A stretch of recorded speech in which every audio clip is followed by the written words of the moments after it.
So now that I have it forged pretty well to shape and kind of drawn out, I go ahead and take it over to my 10-inch wheel with I think this is a Warren 36 grit belt that I have on it. I don't use my brand new belts especially not for profiling, because grinding steel on the edge like that just hogs off the abrasive pretty quickly. So I use a kind of beat up belt for this sort of stuff, and it works pretty well. It gets hot. So I am basically just hogging off any of the remaining steel that was left over from forging and trying to get it pretty close to the lines I've drawn on there.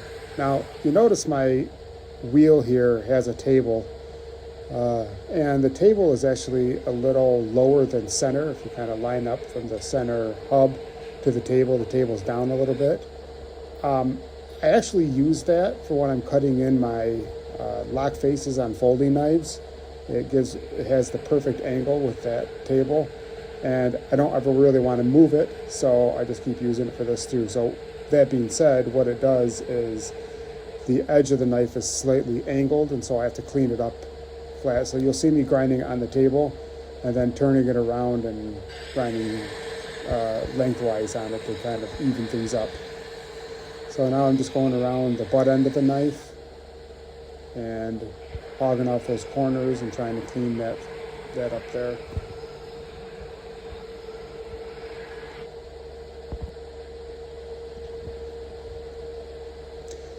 You can see it's pretty warm. When I dip it into the water, it steams up right away, which is why I'm wearing gloves, because that blade gets really, really hot when you're grinding like this, especially when I'm really leaning into it like I do a lot of times here.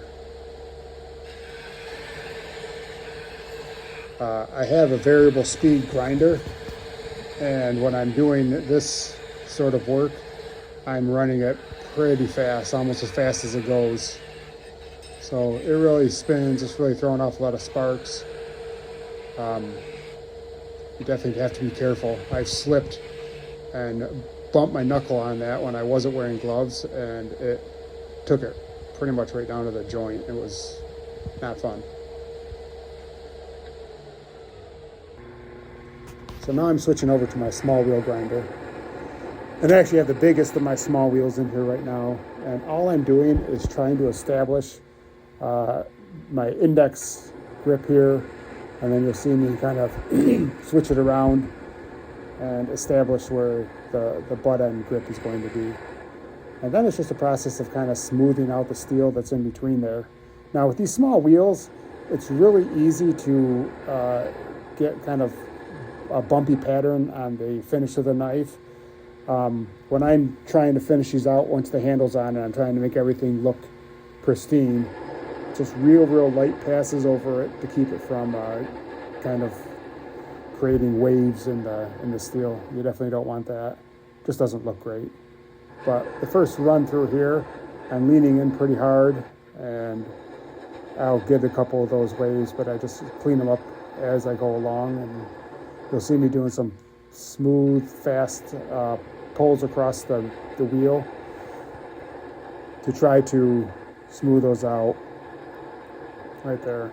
Just kind of trying to get the entire length in one cut.